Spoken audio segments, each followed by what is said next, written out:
टुकड़ा तेरा निवास होगा। जाएगा जब यहाँ से, जाएगा जब यहाँ से, कोई ना साथ होगा। दो बजे सपने का टुकड़ा तेरा निवास होगा। दो बजे सपने का टुकड़ा तेरा निवास होगा।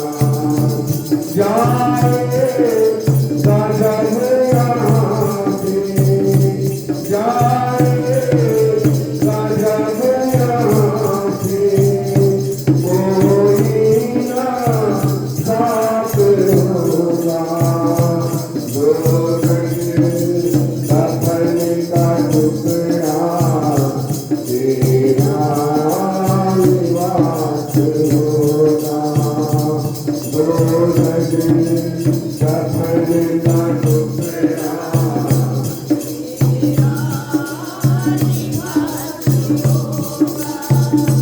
कंधे पर ले जाए परिवार वाले थे।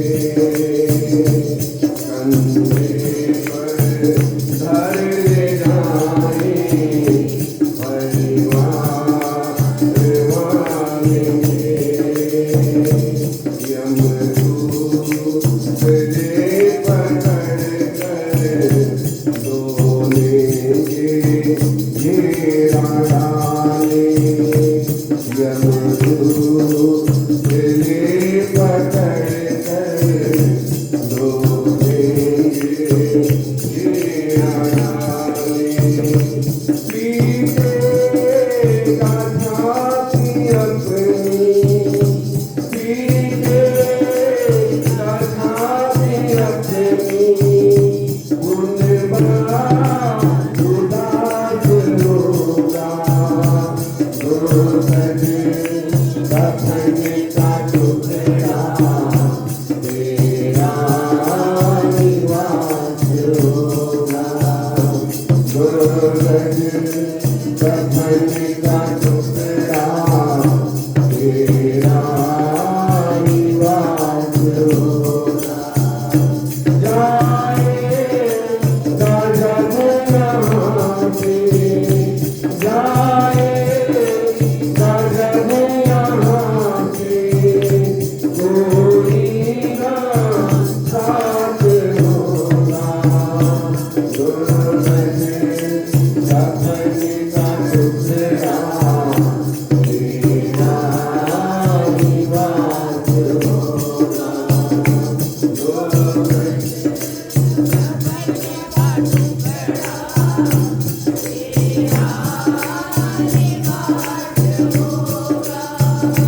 सुन सुन कर लकड़ियों में रख दे तेरे बदन को।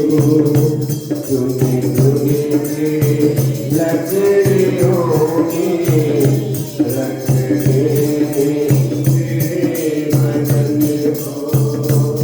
आकर के छठ उठाए मातर तेरे कफन को।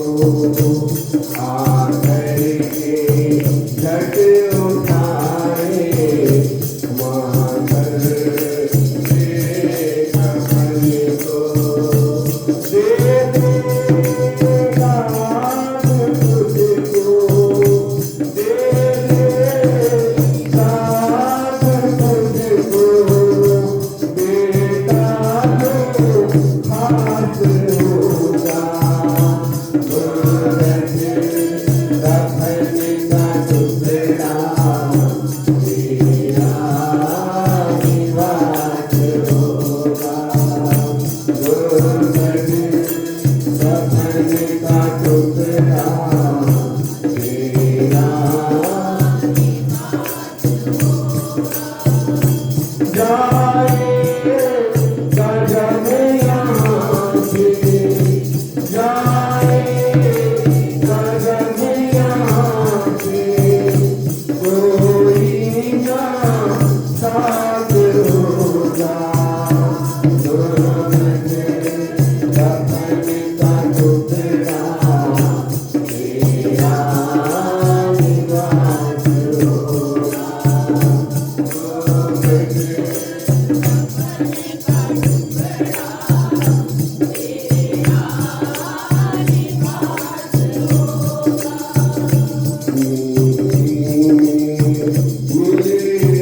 बिहारी जय जय श्री राधे जय जय श्री राधे, जय जय श्री राधे श्याम।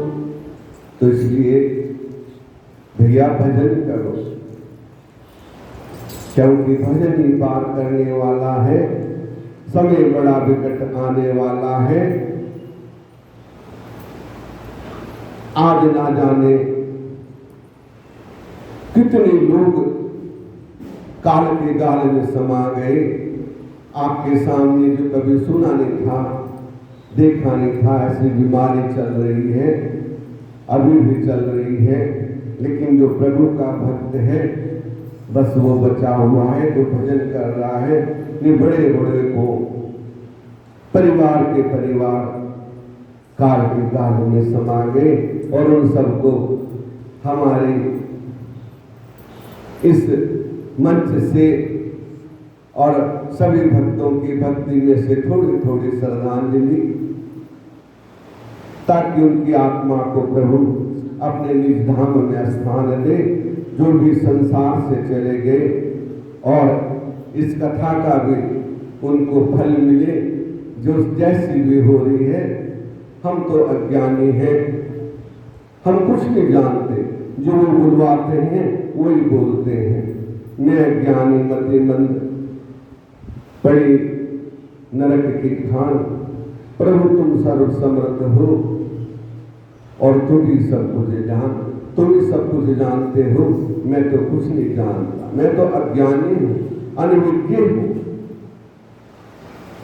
तो इसलिए प्रभु का भजन करो, कोई काम आएगा। धन दौलत ये सब कुछ यहीं रह जाएगा, कुछ भी हमारे साथ नहीं जाना है। धन है तो शुभ काम में लगाओ, भगवान की कथा में लगाओ, संतों की सेवा में लगाओ, वो काम आएगा। और सब कुछ यहीं रह जाना है, बाकी तो सब सपना है और सपना ही रह जाएगा। थोड़ा हो या बहुत हो, प्रभु के नाम में लगाना चाहिए, प्रभु की सेवा में लगाना चाहिए, तभी हमारा जीवन सार्थक है। और ये सच्ची बात है, जो प्रभु की सेवा में सत्यनारायण की कथा सुनते हो ना, वो ब्राह्मण भिक्षा मांग के लाता था, लेकिन अपने परिवार के साथ 2 टाइम भोजन नहीं कर सकता था, इतना भी धन प्राप्त नहीं होता था। लेकिन जब भगवान ने उनको कहा, क्योंकि बात को मानना भी चाहिए, ये नहीं कि इधर से सुना और इधर को निकाल दिया। उसने बात को माना, उस दिन भिक्षा में गया तो उसे बहुत सा धन प्राप्त हुआ। उन्होंने आके कथा की, भगवान के नाम में लगाया और वो ब्राह्मण धन, भगवान उसी में बरकत दे देते हैं और हमें पता भी नहीं चलता। तो इसलिए भाव सच्चा होना चाहिए।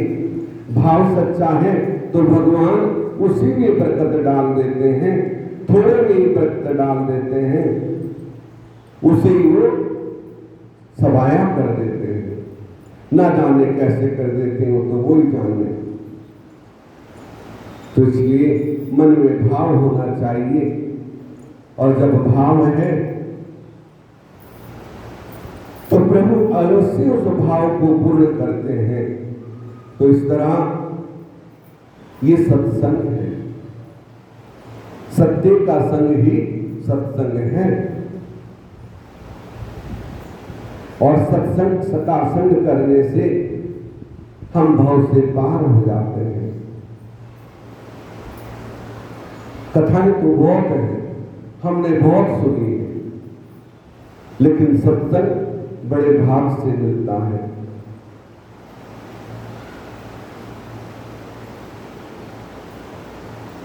इसलिए ब्रह्मा जी बोले, नारद जी, इधर हिमाचल ने भगवान शंकर का वेद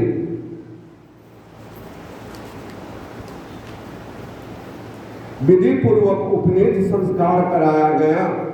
फिर भगवान शिव द्वारा दिए गए वस्त्र आभूषण धारण कराए गए, जिन्हें धारण कर पार्वती जी की शोभा निकर उठी।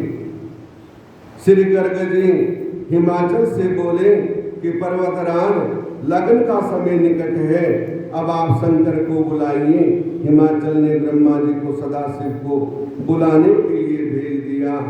ब्राह्मण लोगों ने जाकर भगवान शंकर तथा विष्णु, ब्रह्मा आदि देवताओं से कहा कि अब कन्यादान का समय निकट है, आप कृपा कर शीघ्र पधारें। ऐसा हिमाचल ने कहा कि शिव जी ने झटपट लोक रीति के अनुसार कुंडन आदि लगाकर स्नान किया, फिर सुंदर वस्त्र आभूषण आदि धारण करके वृषभ पर सवार होकर हिमाचल के घर पधारे।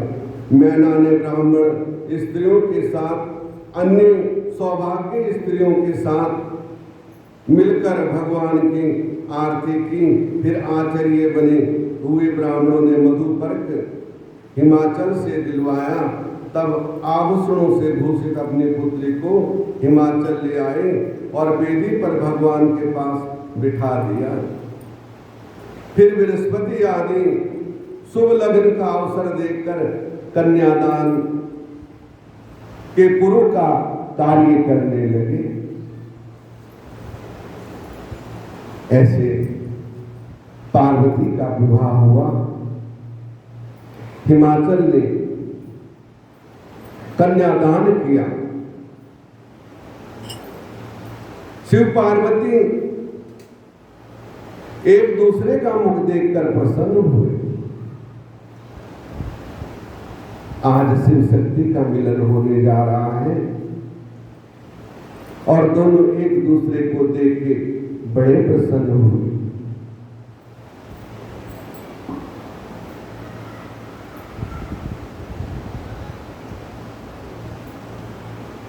ब्रह्मा जी बोले, नारद जी, उसके बाद कन्यादान का समय हुआ। गर्ग जी ने हिमाचल मैना से कहा, पर्वतराज की पत्नी अलंकृत होकर स्वर्ण कलश लिए हिमाचल की बाईं उड़ाकर बैठ गई। तब हिमाचल ने शिव को वस्त्र आभूषण देकर पूजन कर ब्राह्मणों से कहा, ब्राह्मणों, समय हो गया है, अब संकल्प आदि कराइए। इतना सुनकर ब्राह्मण लोग संकल्प पढ़ने लगे।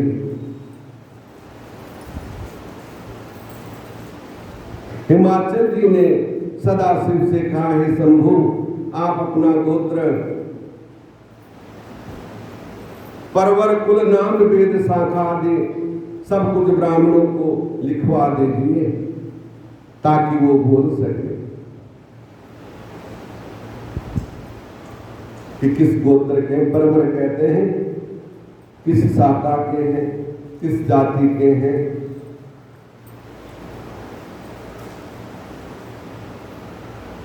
श्री महादेव जी तो चुप हुआ, देख ऋषि हंसने लगे गए। तब तो नारद तुमने हिमाचल से कहा, हिमाचल आप क्या मूर्खता कर रहे हैं? भगवान शंकर के गोत्र आदि पूछते हो, उनका गोत्र कुल आदि ब्रह्मा विष्णु आदि भी नहीं जान सकते, दूसरा तो क्या जानेगा? ये तो अपनी इच्छा से अनेकों लीलाएं करते हैं, के लिए अवतार धारण किया करते हैं।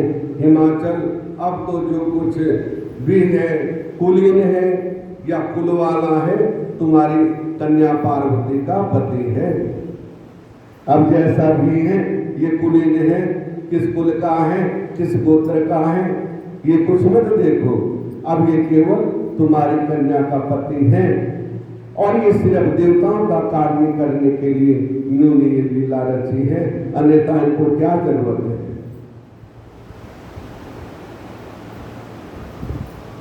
ठीक है ना, इनको क्या जरूरत है शादी करने की, प्रपंच में पढ़ने की? ये तो देवताओं की प्रार्थना से ये आदि शक्ति जगदम्बा और महाशिव ने, जो जगत पिता है, दोनों ने एक मिलन, क्योंकि जो प्रकृति का नियम है वो नियम से ही होता है, उसका देवता भी उल्लंघन नहीं कर सकते हैं तो, लेकिन उससे विघ्न पड़ जाता है, कोई ना कोई विघ्न आ जाता है, इसलिए उनको भी वो कार्य करना पड़ता है।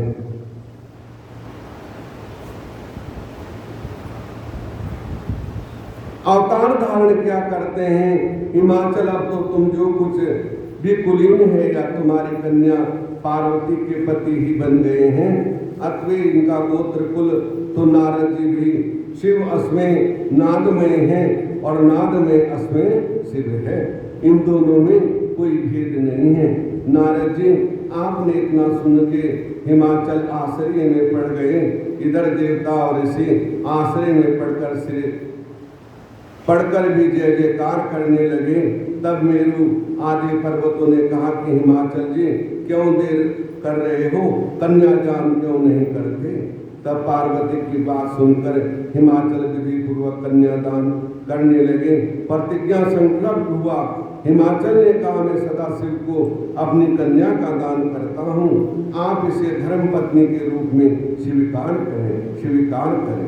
इस प्रकार कहकर जल तथा कन्या का हाथ सदाशिव के हाथ में अर्पण कर दिया। सदाशिव ने वेद अनुसार वचन मंत्र बोलते हुए पार्वती जी का हाथ लेकर पृथ्वी का स्पर्श की करते हुए लौकिक रीति दिखाकर इस मंत्र को पढ़ने लगे। तब चारों ओर जय जयकार की ध्वनि गूंज उठी। गंधर्व गाने लगे, अप्सरा नृत्य करने लगे। ब्रह्मा विष्णु इंद्र आदि अतीव प्रसन्न हुए।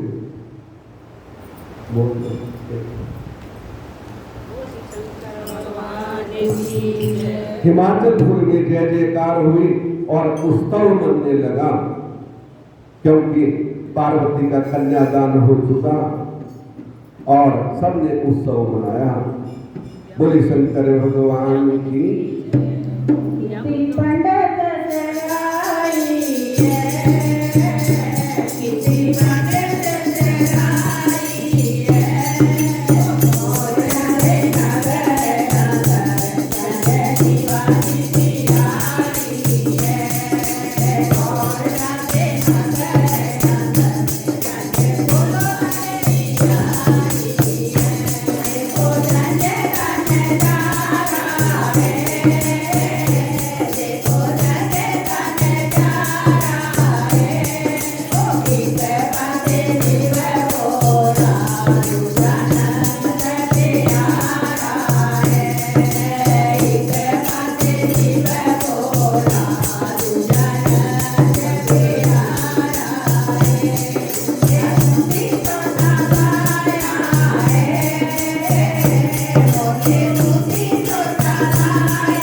इस तरह दिल शंकर भगवान की है।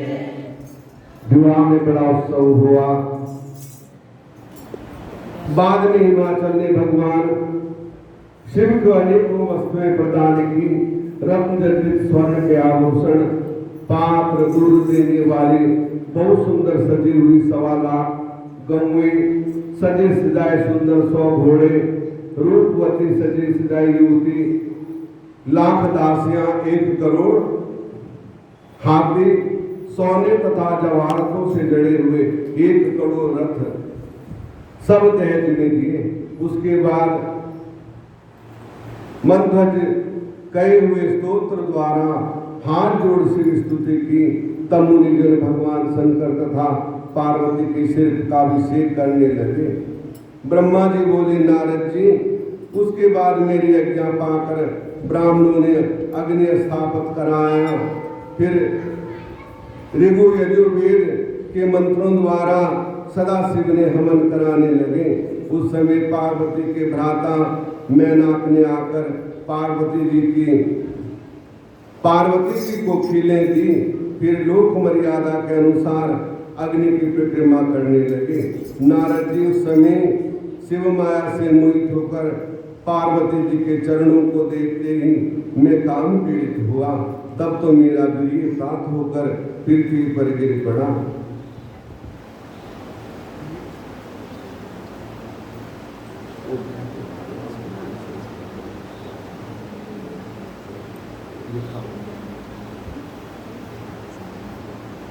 अत्यंत लज्जित होकर उसे अपने पांवों से ढकने लगाया।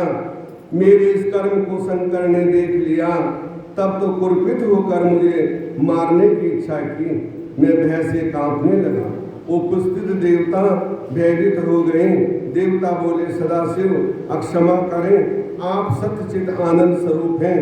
प्रसन्न होकर मुक्ति पाने के लिए इच्छा से मुनिजन अपने चरणों कमलों का आश्रय ग्रहण करते हैं, मन वाणी से अतीत हैं। हे परमेश्वर, आपके तत्वों को कौन जान सकता है।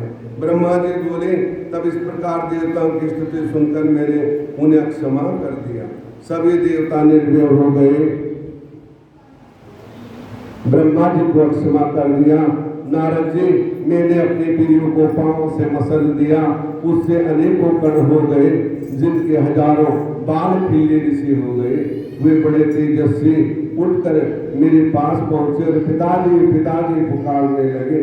नारद जी उस समय तो भगवान की इच्छा से क्रोध में आकर उनसे कहने लगे, ऋषियों अब तुम्हारा यहाँ रहने का कोई काम नहीं, शीघ्र ही मंदराचल पर्वत पर जाकर सूर्य के शिष्य होकर तप करो।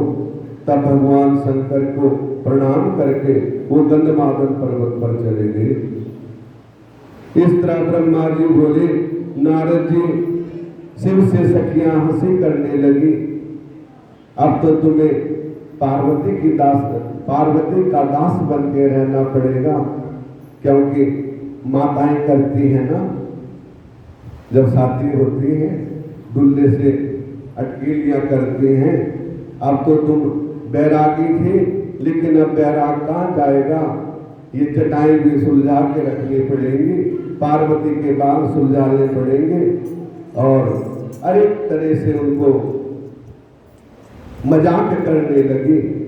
तो भगवान कहते हैं कि ये तो सब माताओं की आदत ही होती है, और यदि ये ना हो तो शादी पूर्ण भी नहीं होती।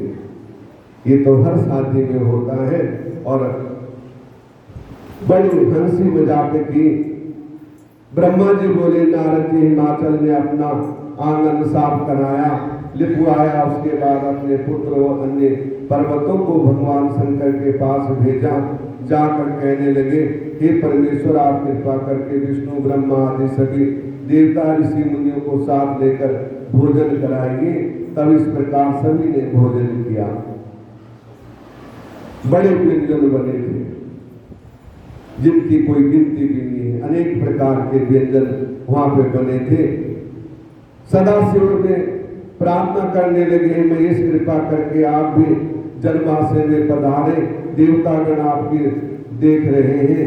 इतना सुनकर सदाशिव धर्म से कहने लगे, धर्मदेव तुम जाओ, मैं अभी आ रहा हूँ।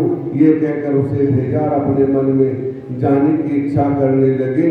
नगर की स्त्रियों को जब पता लगा तो सब वहां आ गई और मंगल गीत गाने लगी और भगवान शंकर के अपना प्रातः काल का नित्यकरण करके मैना से आज्ञा मांगकर जनवासे में गमन किया।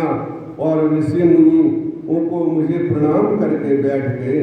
ब्रह्मा जी बोले, नारद जी, उसके बाद शिव आदि देवता ऋषियों ने अपना अपना आवश्यक कार्य करके सबने विदा मांगी और सभी अपने स्थान को प्रस्थान किया। और विदाई का समय हुआ तो मैना रोने लगी। क्योंकि जब लड़की विदा होती है तो सभी के आंखों में आंसू होते हैं। उस समय ब्रह्मा जी बोले, नारद जी, सप्त ऋषियों ने कहा कि हिमाचल की पुत्री पार्वती शीघ्र ही तैयार करके भगवान शंकर के साथ भेजने की कृपा करें। इतना सुनकर पर्वतराज अत्यंत व्याकुल हो गए। फिर मैना ने पार्वती को भेजने के लिए कहा। मैना को भी हर्ष हुआ एवं उदासीनता भी हुई। पार्वती जी का सुंदर श्रृंगार किया गया। तभी मैना कहने लगी, एक ब्राह्मण की पत्नी आकर पार्वती को पतिव्रत की धर्म की शिक्षा देने लगी।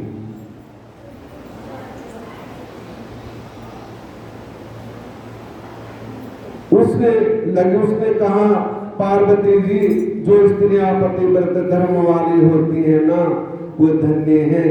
समस्त पापों को नाश करने अपने दोनों गुणों को उतार देती।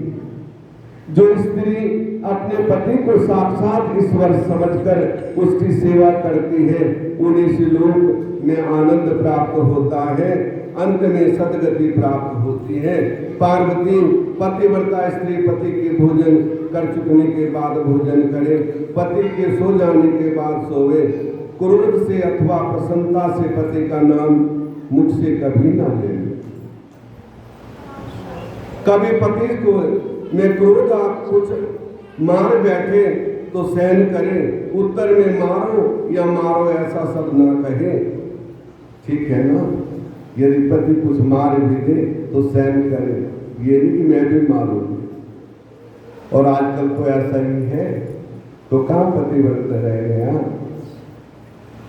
तो सहन करें। धरती क्या का सहन करती है, हमारी माताएं भी धरती स्वरूप हैं, सब कुछ सहन करती हैं। इसलिए सहन करें, सभी कर्मों को छोड़कर पति के पास चली जाए, उसकी आज्ञा का बड़े प्रेम से पालन करें।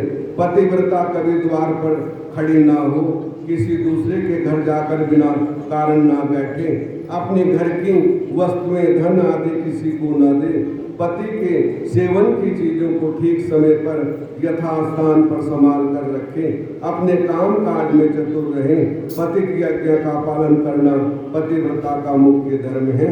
पति की आज्ञा के बिना तीर्थ यात्रा खेल तमाशे किसी स्थान पर न जाए।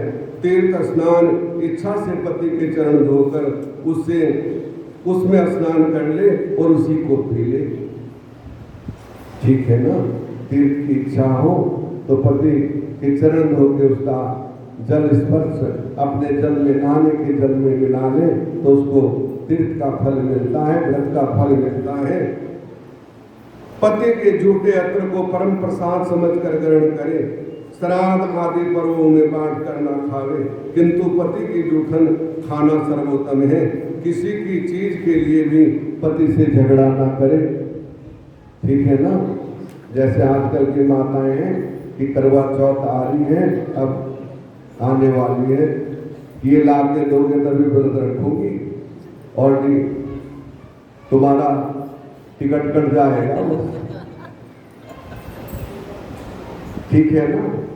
तो कभी झगड़ा ना करे, बहुत खर्च कराने को ना कहे, स्त्री उत्तम होती है। पार्वती जी पति की आज्ञा के बिना पतिव्रता कोई उपवास व्रत आदि ना करे। अपने हट से व्रत आदि करने वाली स्त्री को कोई भी फल नहीं मिलता। फिर अंत होने पर नरक में जाती है, सुख से बैठे सोते को कभी उठावे नहीं। धनहीन, रोगी, वृद्ध अवस्था में पति को क्यों ना हो, पतिव्रता उसका त्याग ना करे। मासिक धर्म में आकर स्त्री अपने पति को 3 दिन मुख ना दिखावे। जब वह शुद्ध स्नान नहीं कर लेती तब उसका पति उसका वचन भी ना सुने। तीसरे दिन वो शुद्ध होकर पति पहले दर्शन करे और पति के चले गया हो तो उसके रूप का ध्यान करे, सूर्य नारायण का दर्शन करे। सिंदूर आदि सुहाग की वस्तुएं तभी धारण करे जब पति घर में हो, ठीक है ना, तभी धारण करे, क्योंकि ये सब पति को प्रसन्न करने के लिए है। जितने भी गहने, आभूषण, सिंदूर, बिंदी, लिपस्टिक, क्रीम, पाउडर, ताकि पति को पत्नी सुंदर लगे, देखने को वो प्रसन्न रहे, तो वो सब कुछ तब धारण करे। यदि कहीं पति विदेश गया तो बिंदी तो अवश्य लगाए, लेकिन ज्यादा आभूषण वगैरह ना धारण करे, ऐसा भगवान ने कहा है। और जो ऐसे पतिव्रत का धर्म पालन करती हैं वो सभी सुख भोगती हैं। पति उदास हो तो खुद भी उदास रहे, पति के विमुख ना हो, ब्रह्मा विष्णु महेश से भी अपने पति को विशेष समझे। जो स्त्री पति की आज्ञा के बिना व्रत उपवास अथवा विषय करती है वो अपने पति की आयु हरण करती है, अंत में नरक में जाती है। जो स्त्री पति के कुछ कहने पर क्रुद्ध होकर तीखा कटु उत्तर देती है, ऐसी स्त्रियां निर्जल वन में गिद्धड़ी का जन्म पाते हैं। ऊंचे स्वर होकर ना बैठे, बेविचार दुष्टों से दूर रहे, पति कभी कुटिलता से ना बोले, सास ससुर जेठ जिठानी आदि बड़ों का सम्मान सामने कभी ऊंचा ना बोले, हंसे और ना हंसे, बाहर से आए हुए अपने पति का आदर पूर्वक उसके चरण धोवे। पार्वती जी इस प्रकार पतिव्रता नारियां लोगों को पवित्र कर देती हैं और तीनों देवों की प्रार्थना से अत्रि पत्नी निश्राप द्वारा बाढ़ से मरे हुए ब्राह्मण के पुत्रों को जीवित कर दिया था। ये सब पतिव्रत धर्म का ही फल था। सर्वश्रेष्ठ सबका कल्याण करने वाली हो आपके सामने तो केवल लोकाचार के लिए कथा कहिए। तुम तो साक्षात जगत जननी हो, तुम्हें कथा सुनाने की जरूरत नहीं है, लेकिन लोक मर्यादा के लिए मैंने ये कथा आपके सामने की है। इसलिए और इसके बाद समय हो गया, पार्वती को सभी आभूषणों से सुसज्जित करके मैना ने विदा किया और भगवान शिव ने कैलाश की यात्रा की। उस समय सभी रोने लगे।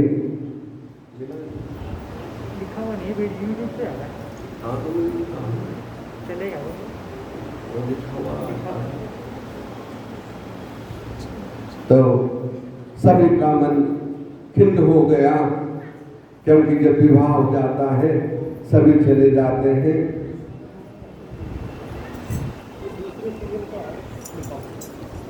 और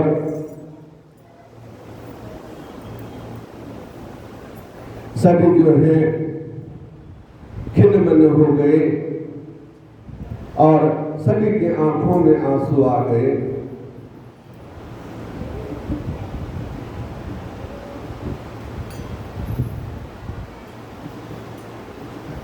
राज दुलारी की आज विदाई, राज दुलारी की आज विदाई, प्राण ने प्यारी की आज विदाई, राज दुलारी की आज विदाई।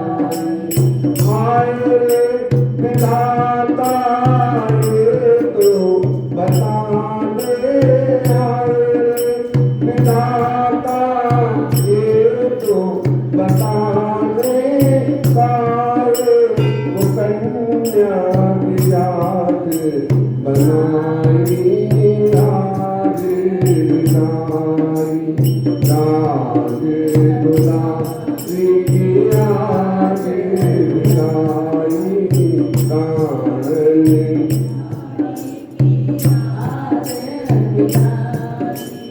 राज दुलारी की आज विदाई। बोले शंकर भगवान की जय। इस तरह पार्वती माता की विदाई हुई और कैलाश पर्वत पर गए।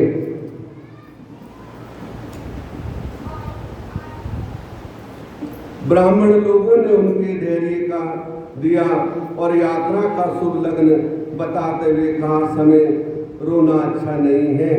तब हिमाचल जी ने मैना को धैर्य बंधाया, पार्वती के लिए पालकी में लाकर उस पर उन्हें बिठा दिया। सबने पार्वती को शुभ आशीर्वाद दिए। हिमाचल तथा मैना ने शुभाशीष देते हुए पार्वती का अमूल्य आभूषण वस्त्र असंख्य धन दिया। फिर पार्वती ने ब्राह्मणों को, पुरोहितों, अन्य पूज्य स्त्रियों को प्रणाम किया।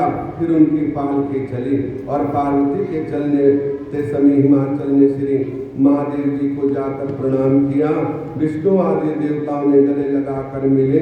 इस प्रकार पार्वती की आज्ञा से घर लौटे ब्रह्मा जी। तब भगवान शंकर सभी देवताओं के साथ कैलाश पर पधारे। लोक रीति के अनुसार सदाशिव ने विष्णु आदि सभी बरातियों को भोजन कराया।